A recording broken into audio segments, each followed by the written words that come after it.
Hello and welcome to another Smaulgld live stream. Tonight is Friday night, November 9th, 2018. Tonight's topic: central banks preparing for global warming. We're going to discuss a conference and a speech by a man named Benoit Cœuré. He is a member of the executive board of the European Central Bank, and he was speaking at a conference scaling up green finance, the role of central banks. This was brought to my attention by a Smaulgld subscriber, VJ, so we're going to cover that later in the program. First, let's take a look at the gold and silver prices, the crypto prices, the market, and a few other events that happened during the day. Gold down $14, down to $12.09, down 1.15%. Silver down 27 cents, down 1.87%. Gold silver ratio heading up to about almost 86 to 1. So much for the silver pumpers the last 5 years. The silver gold ratio is unsustainable. It should be closer to 16 to 1. Silver is so valuable. Maybe it should be 8 to 1 or 9 to 1. All I know is that maybe it should be 1 to 1 because silver is rarer than gold. So much for that narrative. Okay. Now, why was gold and silver down today? Well, the stock market was down today as well. 200 points for the Dow, down to 25,989. NASDAQ down 165%, down to 7406, and that was down 123 points. S&P 500 down 0.92% to 2781, and that was down 25.82 points. Now, why is everything down? Well, the dollar was up. The dollar moved up to almost 97, the dollar index. Oil down below $60 a barrel, down to 59.87. Talk of, well, the oil is down because of talk of surplus oil in the market, but the markets were down as follow through on the Fed yesterday. While they didn't raise rates, they didn't give any indication that they're intending on slowing their gradual or changing their gradual rate hike policy, and they'll probably raise rates again in December, at least according to what they seem to be indicating. So obviously that is not good for gold or silver if you count them as monetary metals and competition to the dollar, and if people think they can get a rate of return, quote, risk-free, because rising interest rates, then that generally puts them into those fixed rate products and moves them out of risk assets like stocks, and then also like gold and silver. Okay. Cryptocurrencies. What happened with the cryptocurrencies? Well, still in this kind of holding pattern where the cryptocurrencies aren't really moving too much at all. I think that we're not going to see anything move until we get these announcements on these regulated products, either an ETF or Backed comes out, or one of these cryptocurrency exchanges by one of the big players like TD Ameritrade or Fidelity goes live, and they see the reaction to those. So Bitcoin just down 1%, 63.36. Bitcoin has had less volatility, I believe, the last 2 months than the stock market. Bitcoin Cash, big drop, but that was because the fork was coming up. It had gone over $600. It's back down to $540. That was down about 6% over the last 24 hours. Litecoin at 51.71, pretty much unchanged, only at 0.5%, I'd say. And then Ethereum Classic at 946 at minus 0.11. All right, let's take a look at some of the stories, but before we get into the central banks and the global warming plans that they intend to address. By the way, you're looking at on your screen is a new product, a Smaulgld beer stein. I thought it'd be appropriate that we introduce a beer stein, since many of you, I know some of you do listen not live, you listen the next morning on the way to work, and some of you have the travel mug, some of you listen at home before you go. But if you're listening at night and maybe you're doing a little tipping, or maybe you're just having your favorite beverage, this Smaulgld mug is a good one because it's 22 ounces, and it's a nice looking mug there. It's a stein. You can change the color when you order it. I'll leave you the link, and you can change it to blue and gray. I don't think it looks as nice. I think this is the classier model, but you do have a choice. When you go over to the Smaulgld store, I don't ship these out myself. These come from the manufacturer. if you want, the ones that I ship out are the Mug Club mugs, the ones that come from Smaulgld headquarters. That's the classic and super classic mugs. I ship those out with a personal note. The other products go from the manufacturers, and I have no say on how they're packed or when they're shipped, but they do a good job, and then I've heard good feedback on that. Okay, let's move on now to the stories before we get into central banks and their plans for, I was corrected, actually it is climate change they're talking about. In the comments here, Charles is saying they're calling it climate change, and indeed that is what they're saying. Central banks need to start to think about and adjust their monetary policies according to what's happening with climate change. All right, let's take a look now. Now, first of all, we've got these elections. We thought we had clarity. There's big issues happening in Florida. The center of the attention is the voting coming out of Broward County. Donald Trump appears to be all over it. He sent out a number of tweets while he was on his way to France. While he was on the plane, he was saying, well, what do you mean? They're just now finding votes in Florida and Georgia. But the election was Tuesday, and then he added sarcastically, let's blame the Russians and demand an immediate apology from President Putin. Then he noted, as soon as the Democrats sent their best election-stealing lawyer, Mark Elias, to Broward County, they miraculously started finding Democrat votes. Don't worry, Florida, I am sending much better lawyers to expose the capital F, capital R, capital A, capital U, capital D fraud. Went on to say Rick Scott was up 50,000 votes on election day, and now they quote unquote found close quote many votes, and he's now only up 15,000 votes. And then he puts in quotes the Broward effect. How come they never find Republican votes? He asks. Then he says Mayor Gillum conceded on election day. That is the former mayor of Tallahassee, who ran for governor against DeSantis, conceded on election day, and now Broward County has put him, quote, back into play, close quote. Bill Nelson conceded election. Bill Nelson was the guy running for re-election as senator in Florida. Now he's back in play. This is an embarrassment to our country and democracy. Little Marco got involved, Marco Rubio. He showed a picture of saying that the U.S. Senate seat and a statewide cabinet office are now potentially in the hands of election supervisors with a history of incompetence and blatant violations of state and federal laws. And they're talking about this woman who's in charge there who has had some issues where they found her not actually being upfront about how many votes they had. And I think she destroyed ballots. I don't want to say she did that, but there was something about what she had done that just in the last election, which didn't seem too above board. And now Marco is out there saying Broward election supervisors' ongoing violation of Florida law requiring timely reporting isn't just annoying incompetence. It has opened the doors for lawyers to come here and try to steal a seat in the U.S. Senate and Florida cabinet. What he's talking about is there are laws that basically you have to report your district within a certain number of hours after the polls close. Well, they've been reporting them for the last few days now, and it looks like, oh, we found these votes over here. Oh, we have to look at the provisional ballots. Oh, we have some others that are just coming in. And that looks like as they've been bringing in these new votes, they're going 3-1 for the Democrat, and that county is somewhat of a 2-1 ratio, not a 3-1 ratio. And I've seen this before, and people say, oh, you can't cheat, and that's ridiculous. I've seen how provisional ballots work. I filled one out once. You fill it out, you show ID. They don't check your ID. They just see that you have something. And you essentially can run around and do that in 10 different places. Now, it's illegal and you can get caught doing it. But here's the thing. If you have an ID with a fake address on it, they're never going to find you. And even if they do find you, they do track you down. They've already counted your vote. They don't track you down like before they certify the election results. They track you down afterwards and they arrest you. They do whatever they're going to do to you. But it's clearly possible. I mean, people say you can't. I remember Obama said you can't do it. But you can do it with the paper ballots. I've seen them on desks when you go to vote. One of the workers walks one way, goes the other way. You can take the ballots. And there's plenty of ways that people can cheat.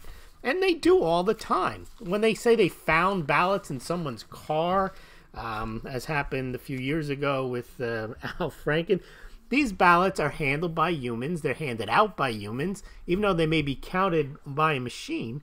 It's very possible and very easy, I think, to commit fraud, and I'm sure it happens all the time. But generally, when you say that, it's saying, oh, you're just trying. No, it's a fact. You can easily, not easily, but you can, and people can cheat. And when they have this incentive to cheat, and then you bring lawyers down there, and who knows how many votes they can find. But in a sense, this one, it looks like there's going to be a lot of attention on it because Marco Rubio is complaining about it, and so is Trump.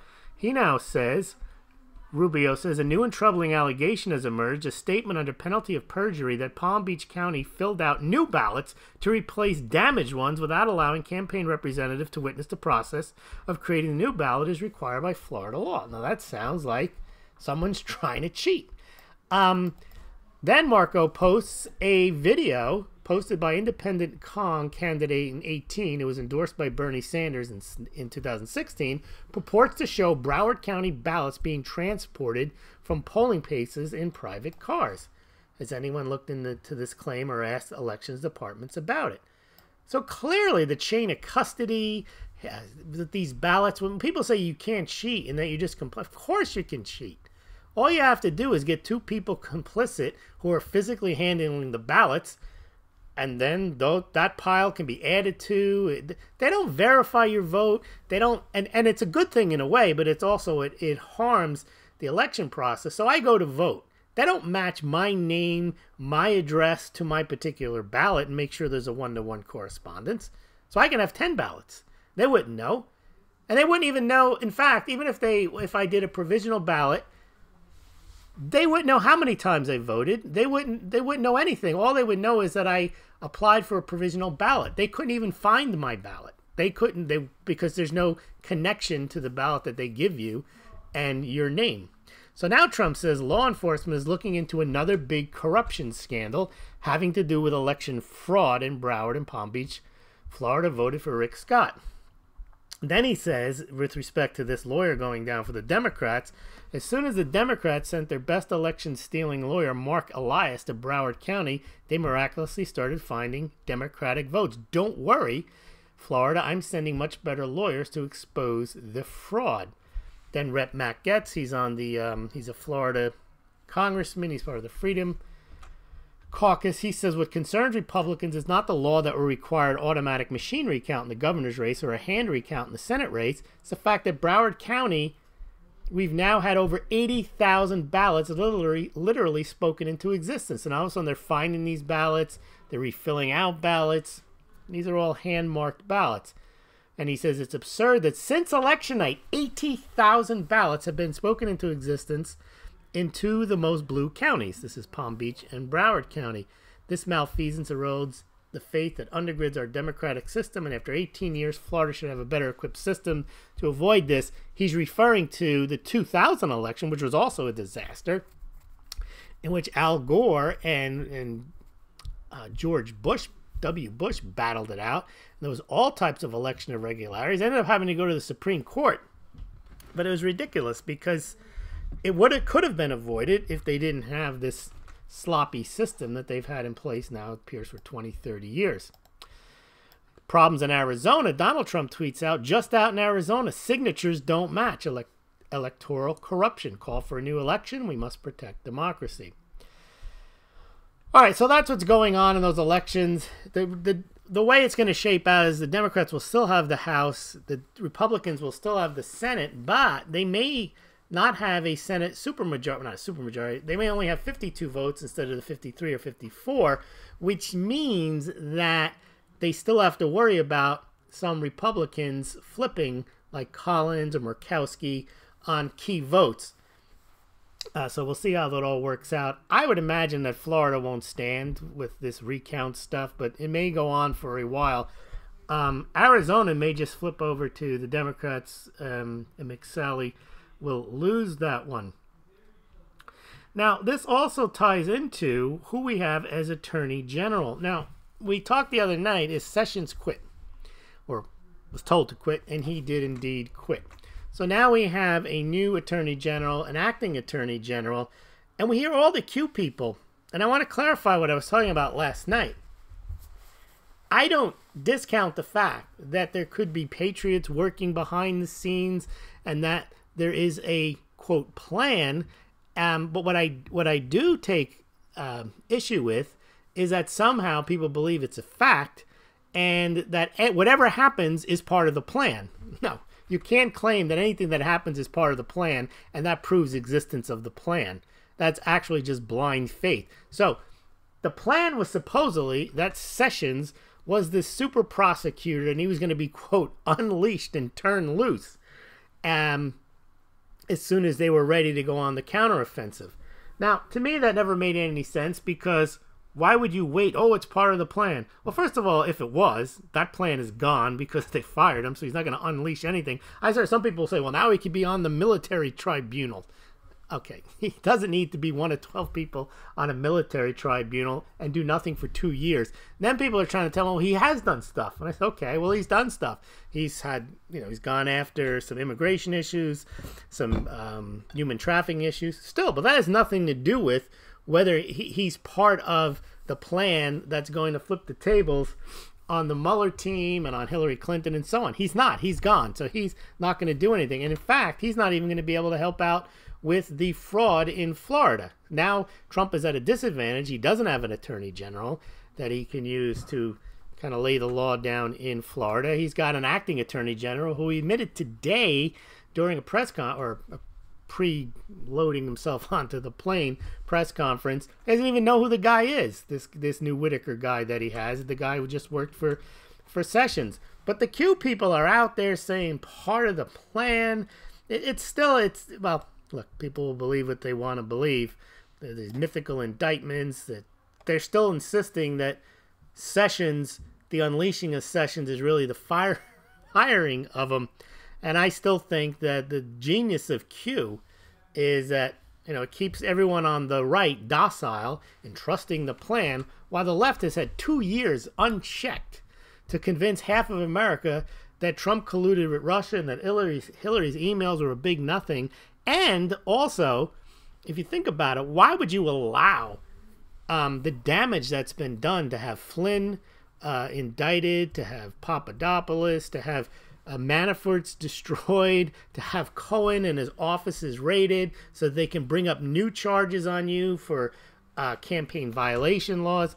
If you had a plan going, you would not expose yourself to that for 2 years. It's been very damaging, the Russian investigation in Mueller. Even though I haven't found anything yet, or if they ever will, on Russia, they've managed to really pick apart Trump's team and create new charges against him in the New York district for this campaign violation for payments to Stormy Daniels.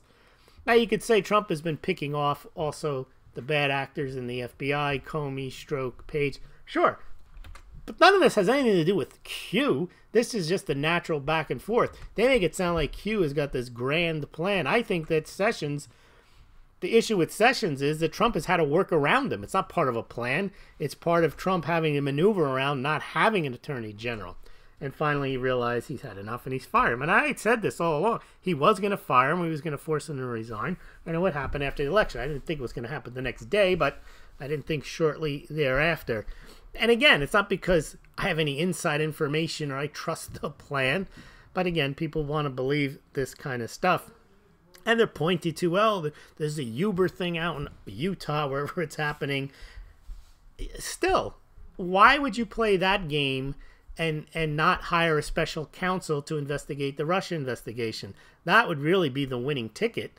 You don't have to wait to do that. If you had an attorney general who is aggressive, he clearly would have exposed a lot of this information that you hear about relating to the Russian hoax. And you wouldn't have to have this plan where you'd somehow be forced to suspend belief and actually think that Jeff Sessions was super attorney and was ready to be unleashed on the world. I don't think so. All right, enough on that, but I just wanted people to know it's not that I don't think that a lot of the things that they're predicting will happen won't happen. I do think, and it'd be a good thing probably, but I don't think it's part of any plan, and I certainly don't think that Sessions was in on the plan to take down the other side. I think he was either inept or he was part of the obstruction from the other side.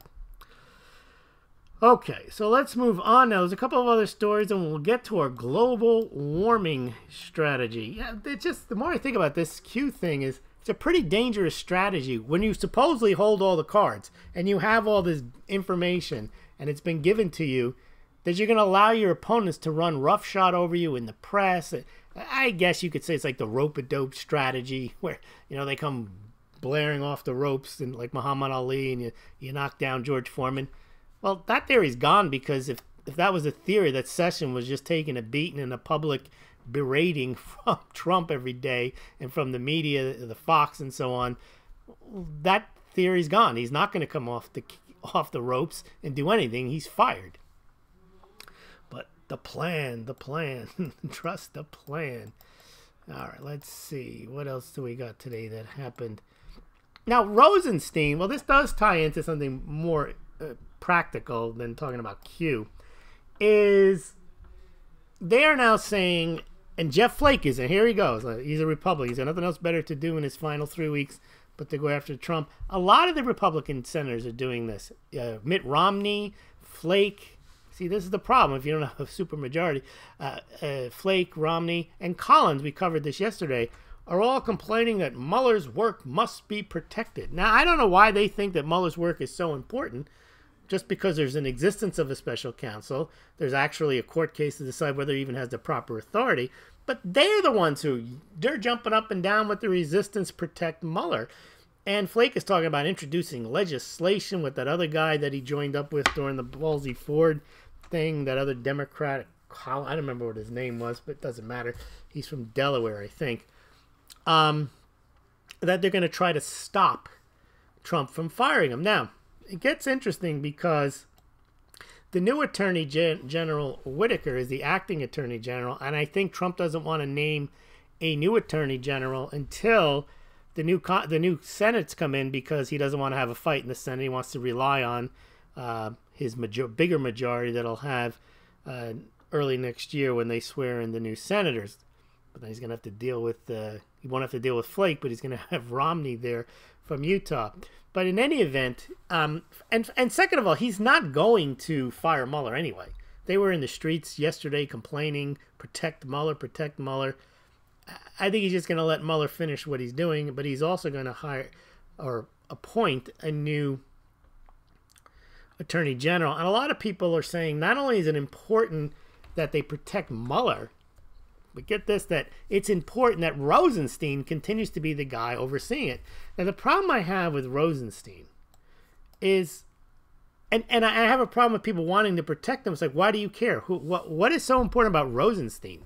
Because normally the Attorney General is the one who oversees the special counsel. The only reason Rosenstein is overseeing Mueller right now as special counsel is because the Keebler elf recused himself from the job, so it fell to the next in line, which is the Deputy Attorney General. But now that you have an acting Attorney General, it's arguable that there's no reason that Rosenstein should have it. However, there's a reason that Rosenstein shouldn't be doing it anyway, because he has two very clear conflicts.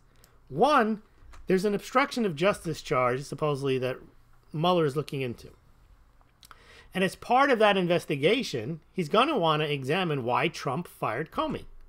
He's made statements, well, it was about Russia, he's made statements, but he also relied on a memo written by Rod Rosenstein as to why Trump fired Comey. Rosenstein wrote a memo and said, you got to fire this guy, and here are the reasons. Well, that shows a clear conflict. He is an actor and a witness. I'm sure Mueller wants to ask him what happened, and then he's going to report, then Mueller's going to report to Rosenstein the results of his investigation about obstruction of justice, when a lot of it depends on what he wrote in his memo. Now, think of it this way. If he actually wrote the memo, and let's say he wrote it at the request of Trump, or he didn't, one way or the other, doesn't matter, he could be up on obstruction of justice charges to fire James Comey. So he clearly can't be overseeing Mueller in a case where he could even be a subject of the investigation. He clearly is a witness. He has to explain what he said in in the memo. And then with the FISA warrant, he's an actor. He signed the FISA warrant. Now, why is that important? Well, the other part of the Mueller investigation, probably the bigger part than the obstruction of justice, is that there was Russian collusion and there was a need to put surveillance on the Trump campaign because they had gone to the FISA warrant, the Foreign Surveillance Court, the first time and said, look, we've got reason to believe that there's some hanky-panky going on and we want to surveil these people in the Trump campaign. Then they went back a second time. Then they went back a third time. The fourth time they went back, I mean, they're coming back to the judge. They're on first-name basis. And it looks like they really need to continue to get this extension on these warrants because something's going on. Well, guess who signed the last one? Rod Rosenstein, which means either he's incompetent, all he did was just sign it, or he was aware of the activities that led him to believe that Trump should be under surveillance. Well, that's fine, but he shouldn't be the guy. He's not an independent guy to be supervising the independent special counsel. That's a clear conflict there. So I don't know how he even has the job anyway, and it makes sense that the new attorney general will take over for him.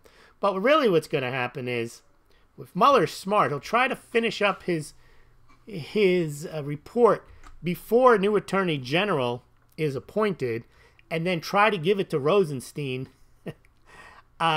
before he's removed, but then there'll be a battle. They'll say Rosenstein's out. So that's going to be very interesting to see how that's all going to play out. But I don't think Rosenstein should be there. And actually, I don't think that they should have appointed this Whitaker guy because he's on record as saying he's against the Mueller investigation.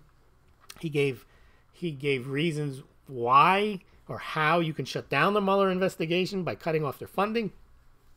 Trump made the point in the press conference today that, well, everyone's going to have something. They're going to have said something. They've been on TV.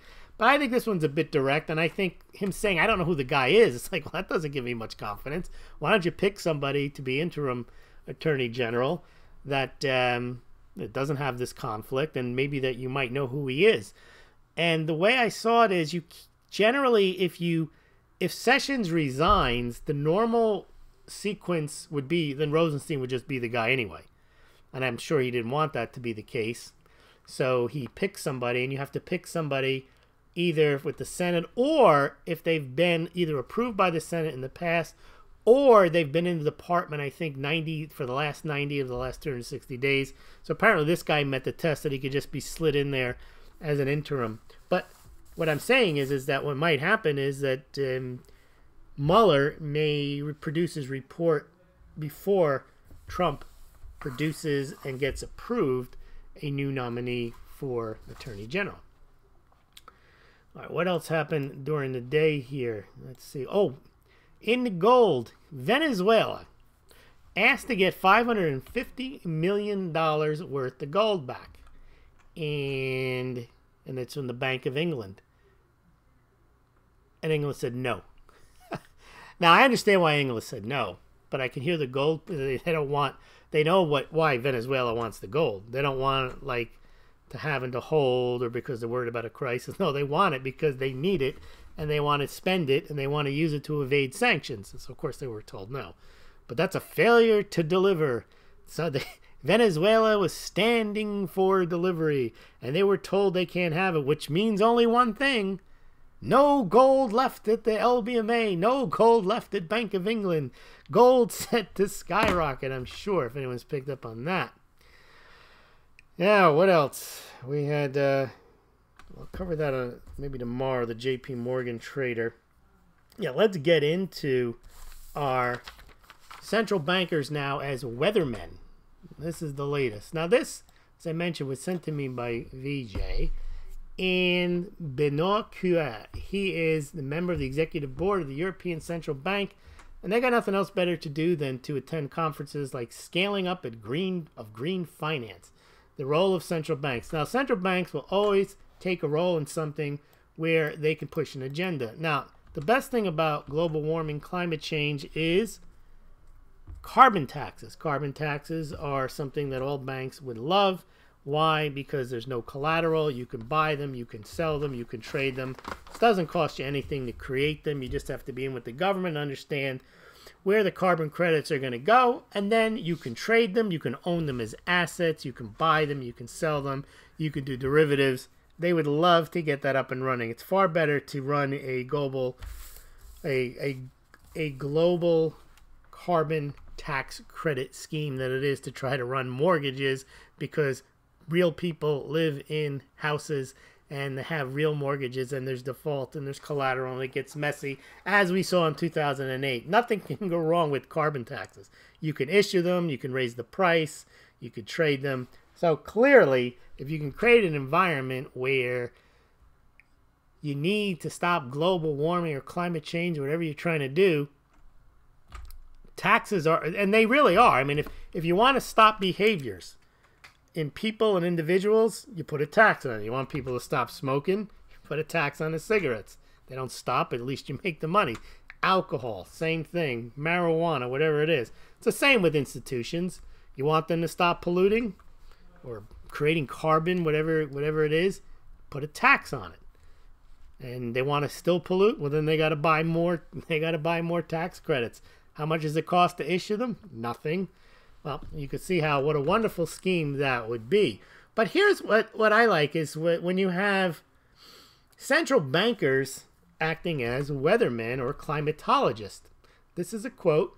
Opens up with this is Benoit Cuer.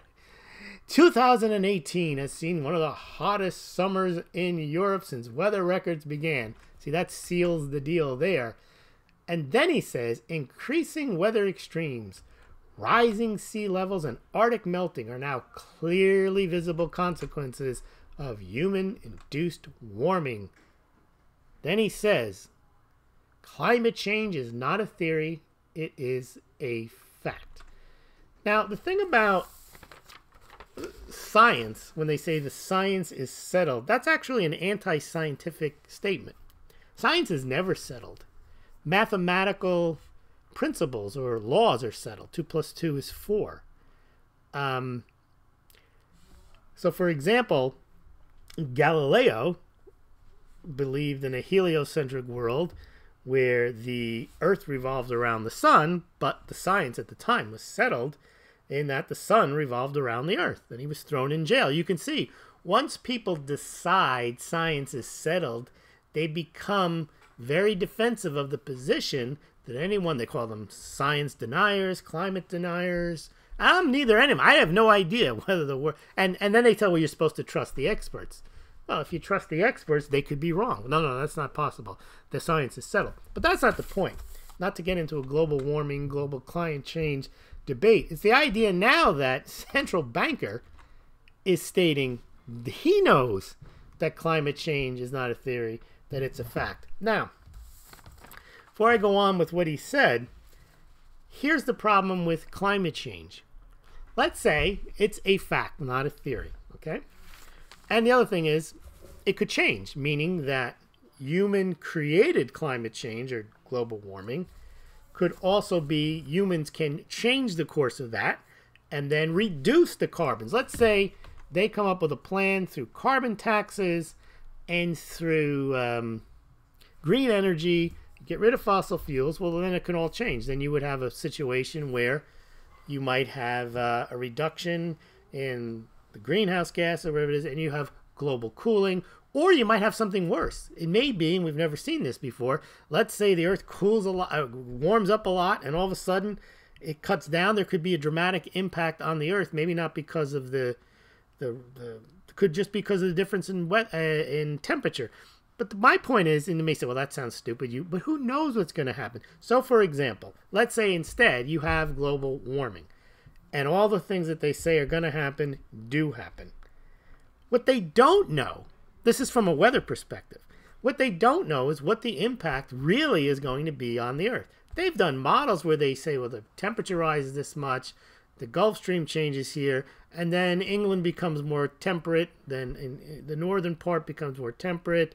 Oh no, the northern part becomes colder because the Gulf Stream can't go up as far because the polar caps melt, bringing the cold water down, and therefore England actually doesn't get warmer even though it's further north. It actually gets colder because of the melting ice caps. So you can see there can already be a debate on what happens to the northern parts of the globe. You would think, well, they get warmer because of global warming. Maybe they get colder because the ice caps melt, bringing colder water off their shores. The next thing that happens is, what is the impact on the economy? Well, a lot of people are going to die. Now, if a lot of people are going to die, you'd want to go back and look at what happened during the plague. What was the economic conditions there? Sometimes what happens is you don't have. Obviously, you say, well, we won't be able to grow crops. Well, maybe you will. You don't know. Sometimes more carbon makes the plants grow more. Also, if there's people have died because they've all been flooded out of their areas, and that's where the most of the people live on the coast, well, that might mean that commodity prices are going to drop because there will be enough food for the people that are grown out in the plains. And let's say, who knows if that's going to be destroyed by global warming? You don't know. Could actually be better. Well, now you might have an abundance of grain and fewer people. Then what happens? Well, then the labor costs go higher because the people, there's fewer people and there's the ability to grow a lot of grain. So the grain prices go down. So then what happens is people have to, if you're paying your employers higher prices, you can't just sell grain. You're going to have to make craft products out of the grain. So you start making all types of exotic beers, and the people can afford them because they're all getting higher wages. So you've got people making craft beers, you're making special breads, whatever they're doing. So the point, and I just invented it off the top of my head, you don't know what's going to happen. Even as a Scientologist, maybe you might be able to predict that the globe gets warmer, but you can't tell exactly what's going to happen just because of higher temperatures. Higher temperatures, it's very rudimentary, so you have higher temperatures and then the water rises, but you don't know how the rest of the globe is going to react, what people are going to do in reaction to that, how animals are going to change in reaction to that. Now you can see it gets very complicated, but yet here you got these central planners over at the European Central Bank talking about they've got to figure this out, and they say, well, only one dimension of the human cost, the consequences. Listen to the hubris here. Like, this guy knows what he's talking about. In macroeconomic terms, look set to be large. He has no idea. Without further mitigation, cumulative emissions pose significant risk of economic disruption. Maybe they don't. He doesn't know that. Even if you're 100% correct on global warming and 100% correct on the exact temperature that the world is going to be in 7 years, 12 years, 15 years, you do not know what the impact is going to be. You really don't. Then he says, we need to have, this is where he doesn't go more than 3 paragraphs in until he starts talking about taxes. He says, while there's wide recognition that environmental externality should be primarily corrected by first best policies, such as taxes, and we need to reflect and consider the most appropriate responses to climate change. And then he says that they've started to discuss financial stability implications of climate change. The first results are trickling in. Only last week, the UCB banking supervisions communicated to banks that climate-related risks have been identified as being among the key drivers affecting the euro area banking system. No, I think their monetary policy, their QE, is the key areas affecting the European banking system. Their stress test levels, not climate change or global warming, but their first task force report says the European ECB banking supervision communicated to banks that climate-related risks have been identified as being among the key risk drivers. I think they're the key risk to the economy, the central banks here. And then they're saying, of course, the central banks and supervisors network for greening the financial system published its first progress report just a few weeks ago. Now remember, greening the financial systems is going to put an enormous strain on certain elements, cobalt, lithium. If you're going to go for battery powered stuff, they should be considering what the impact of that's going to be in areas on the environment and also on the economy. But this is clearly designed just for them to talk about getting in their carbon tax. But then he says, climate change can be expected to affect monetary policy one way or another.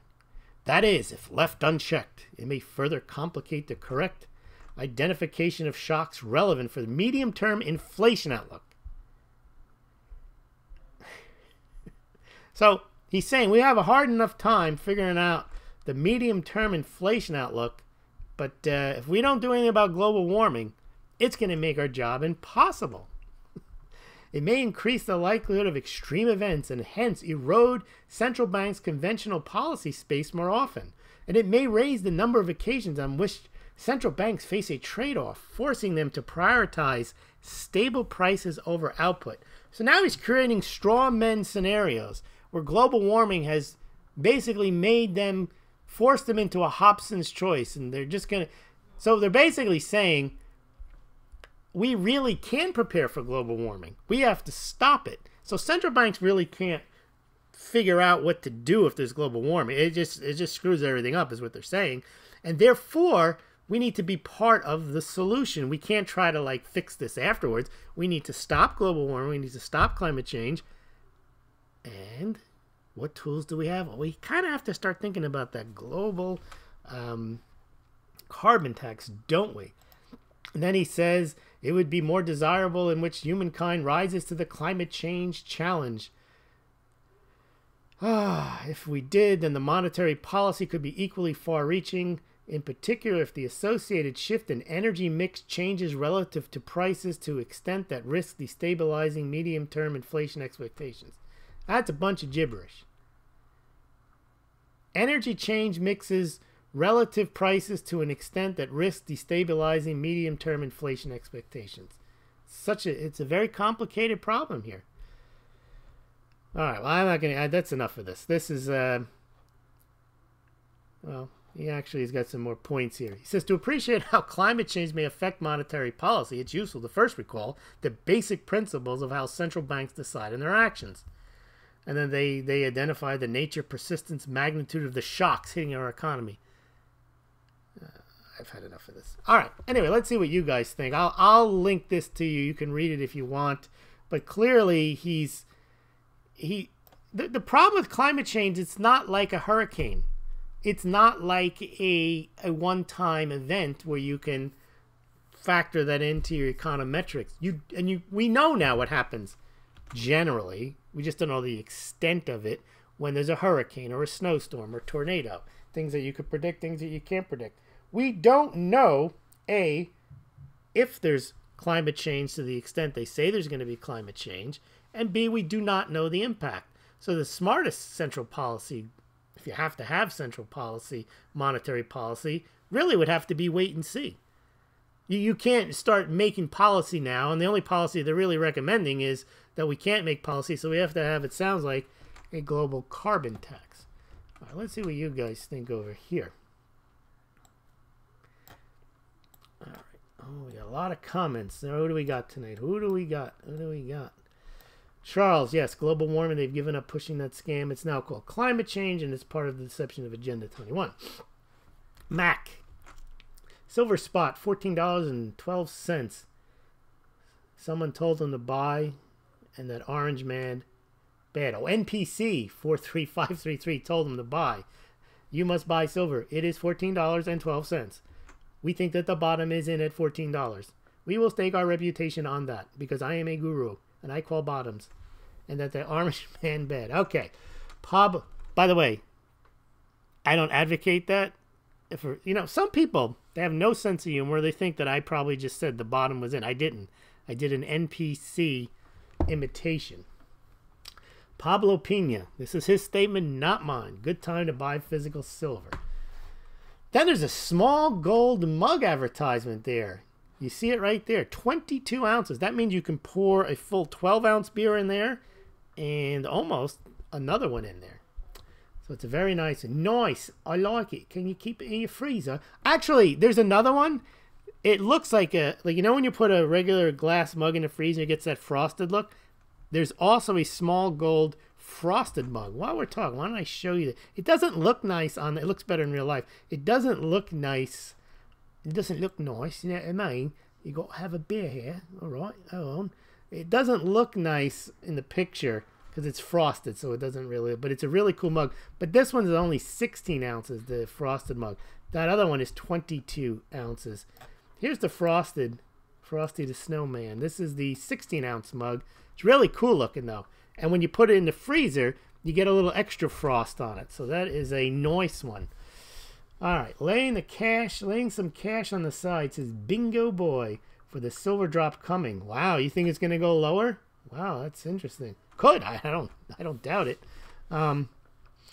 Pablo Pina says, I see no lower than 13 unless a market crash. Mac will delete his channel of silver moonshots. Why would I? I have nothing against the silver price going higher. What I am against is people making up stories about silver going higher or gold going higher, and they've been wrong. If it goes higher now, as they say, God bless. I don't care. Why would I delete my channel? I've never said silver wouldn't rise. It could rise. I don't see it happening right now. And if I see an impetus for it to rise, I'll mention it. Pablo, if you read his mugs, it has the word silver in it. So he'll do fine. Yeah, I'm not against it. I cover gold and silver because I like them. I'm not against them. Cover cryptocurrency. Actually, I cover cryptocurrency not because I really like them, but because you can't avoid them. And I also believe that they will be a bigger part of the financial system and the trading and all what Wall Street does. I can't not pay attention to them. All right. He is mad bearish on silver, though. But Mac, it's good they call you Mac because that's what your name is. I have not predicted silver set to skyrocket for the last 5 years. I've argued against the gold-silver ratio fanatics, and I've been right. The gold-silver ratio has gone up like 40% in the last 5 years. Gold has done better. That's my historical analysis. I don't make price predictions, but when I hear all this nonsense about gold-silver ratio unsustainable, silver set to skyrocket, JP Morgan, 800 million ounces of silver, there's nothing behind these stories, and yet these are some of the reasons people give why silver should go higher. I've given you my reasons why silver hasn't gone higher. It's been demonetized. Gold still has a monetary component to it. Silver is more plentiful than they keep saying. There's a lot of reasons why silver is undervalued compared to gold. He compared silver to his mugs. That's right. The price of my mugs has remained constant. Silver's gone down. Silver mugs are hard assets. Mugs can never go to zero. People have been using mugs as drinking vessels for 5,000 years. They make mugs in China. They make mugs in Russia. There are mugs at central banks. JP Morgan's offices have mugs in them. Come on. Mugs rule. Gold down. Crypto, what can you hedge silver with US dollars? Mugs. Game changer. All right. Compare, bingo boys, compare silver hedge not only for dollar strong or weak, but for the price of oil. Dollar getting stronger and screwing emerging markets for now. That is definitely true until the table is flipped, but the dollar's safe haven for now. Yep. That's good analysis, bingo boy. Because the dollar is the head of the financial system and foreign countries have debt in dollars. That is correct. And interest paid in dollars is Pablo Pina, and that is correct too. So every time the Fed raises rates, the dollar becomes more flavorful. Loco says, more taxes coming, how predictable inflation. Pablo Pina, buy small gold mugs before the inflation hits unless it's a true hedge. I'm surprised at how many mugs I've sold. I had to make another order today for the ones that I shipped from Smaulgld headquarters. I never want to be in a position where someone orders a mug and I go, oh, hold on. I'll have to wait a few days, more than a few days to get them made, and then I mail them out priority shipping. So when I get an order, 2 or 3, whatever number it is, if it's only one, I go the next day with the mug. I don't wait to get 3 or 4 orders, and I'll go. It's not that far to the post office. I ship the next day, or if I get it during the day, I can actually go that day sometimes, and I ship priority mail in the continental USA. I lose money, by the way, to California. It costs me $12 to ship that way, but I do it anyway. All right. The central bank's trying to contain deflation with inflation. When Fed has to reverse and cut rates, then you will see gold and silver skyrocket to the upside. Now, that I wouldn't disagree with. And the reason that, if you think about it, that gold and silver, it could just be as obvious as this. We've been in a rate cycle. We've been in a rate hike cycle. And even when when the Fed wasn't raising rates, they were threatening the whole time. And that really boosted the dollar, and that really took people away from gold and silver, perhaps. And then the fiscal stimulus probably helped the stock market. It's easier in retrospect to see what happened, or you could just say it was all manipulated, and there's no point in even discussing it. All right, December quarter rate hike and 3 more expected next year. That's not good.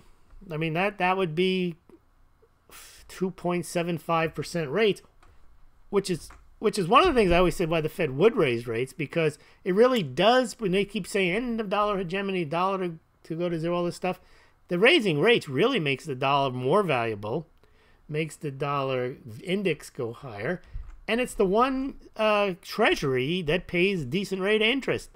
You got the Bank of Japan, you got ECB at 0. They don't pay interest. Bank of Japan is negative. Bank of England's very small interest rate. And the U.S., you get, well, look at the Fed funds. I mean, not the Fed funds, the 10 and the 30 year. You're over 3%. All silver above ground, 1 billion ounces worldwide, $14 an ounce. That's not true. We went through the other day, just identifying not above ground silver, but large stockpiles, and I got to 1.4 billion ounces.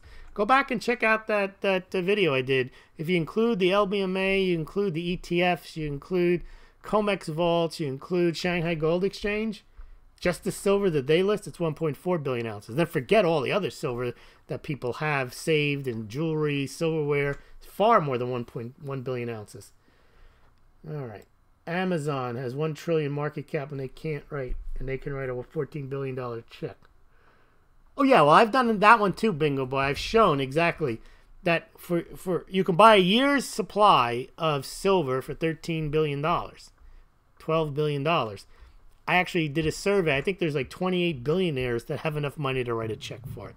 Yeah, silver's cheap. There's no two ways about it. People don't understand how tight the silver market is. No, I think people think that the silver market's tight. It's not. But I will give you, if somebody did want to buy large amounts of silver, it wouldn't cost them much to make it tight. It's not tight right now. It really isn't. There's easily 3 or 4 billion ounces that can be had, and there's not that much demand for it. The investment demand has gone way down, but that could all change on a dime, on a silver dime, if someone or some entities in general wanted to buy up a lot of silver. But that's not happening. Climate change is a fact. The Earth is moving closer to the sun. The other thing that could cause climate change, but they want to say that climate change is man-made and that's it, period. Some people say it's not just the closer to the sun, that there's the temperature of the sun or the flares on the sun. The thing is, I think it's honest intellectual to say you don't know. They say, no, if you say that, you're a climate denier. I don't deny anything. I don't know. And when you have lay people insisting that they know and something must be done, they don't know either. And in fact, I don't even think the scientists know. I think it's such a massive, massive, massive scientific issue that whatever they use, whatever models they use, there's too many different inputs. They can get close, maybe they can't. And then things change. They've been wrong for the last 10 years. They thought that the climate, and it's actually decelerating. Well, that's part of it. They gloss over that. All right. What else? The silver, I believe, seats in the center, and no one can buy it, even though Warren Buffett could buy all of it. Hunch Brothers tried, in my opinion. Why wouldn't Warren do so? Warren did buy silver. Warren bought silver in 2007, I believe. I've done a YouTube on that as well. He bought like 120 million ounces. Let's see. What else do we got? We got a lot here. All right. Common sense. Ace 1, the American West is drying up and burning at an alarming rate. Yeah, and you had the big droughts in the 30s. Massive, we've had, there have been periods of time, and I am not, what's the word? I'm not arguing for or against climate change, but we have seen dramatic differences in climate 100 years ago, 200 years ago, and we've also seen it in the modern era. So the question is, how much of it is attributable to human activity? You used to have a lot of buffalo out west, like millions of buffalo, and there was a lot of methane gas from them. That doesn't exist anymore. Maybe that caused it. Who knows? Probably UN. Common sense and real data say it's getting colder in the data when the data isn't adjusted. It could be. There was talk in the 70s about a mini ice age coming. Again, My objection is past. I'm not even worried about the climatologists. Is the central banks thinking that they're going to adjust monetary policy to something as nebulous as the impact of climate change? I don't think they know. What's the deal with gold leasing? Asks Mike Fall. What's the purpose of borrowing gold? Oh, people would have different reasons to borrow gold. It's generally to have a hedge in your portfolio. There's a lot of reasons to conduct a lot of different financial transactions, but there is a healthy, gold borrowing market. It gets hypothecated all the time. Ace says the Arctic ice sheet has lost half its mass in the past 40 years and is warming faster than the rest of the planet. Okay. Now the question is, in that period of time, what has been the economic impact? Have we had one? Or we only have it when the whole... I mean, I don't know. And I guarantee you, what my point is this. The central bankers don't know anything. They don't know how to handle... Well, I'm not saying they don't know how to handle, but it's beyond human comprehension when you don't know the impact of global warming. You can actually, I'll even give you an assumption. You could predict 100% the level of global warming, the temperature, and even the amount and the rise of the sea level. You still wouldn't know what the economic impact would be. You can only guess. You have no idea what people are going to do in reaction to it, what nature's going to do in reaction to it, whether it'll be more or less. You can guess. And then from that, you're going to conduct monetary policy? No way. All right. It's been known since 1905 how much the Earth would heat per CO2 doubling 3.5 degrees Celsius. Okay. In 1931, the prediction was a mini ice age, said Larry Mathelda. Agree, Ray. Climate change, says Prashanti Girl. All right. So Ace 1 appears to know something about this stuff.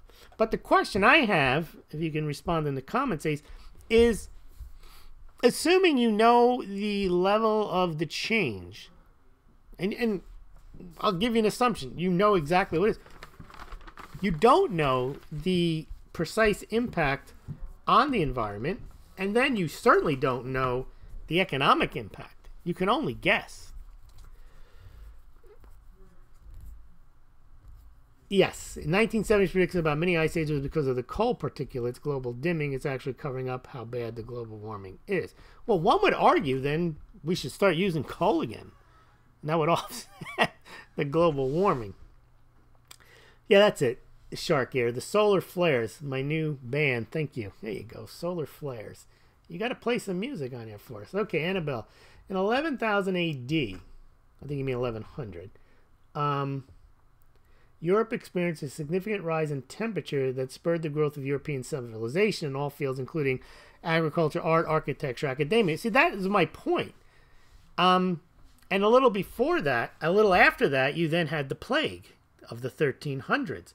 But the plague actually was a benefit to Europe, even though it wiped it out. It actually drove people into cities to find work. And immediately after, when the plague ended, you had the flowering of the Renaissance because people moved into those city towns and so on. So again, you would never predict. You would never predict the.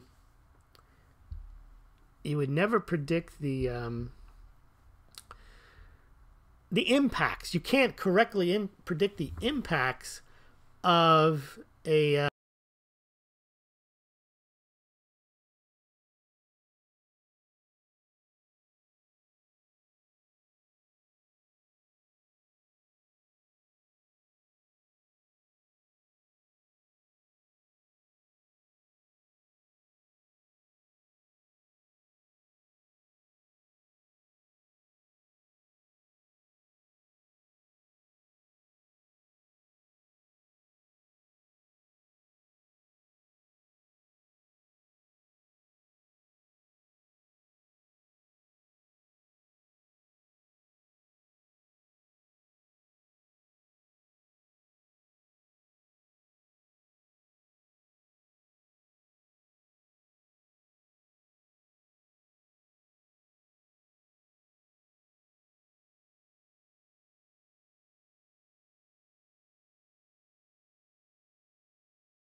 Well, they continued.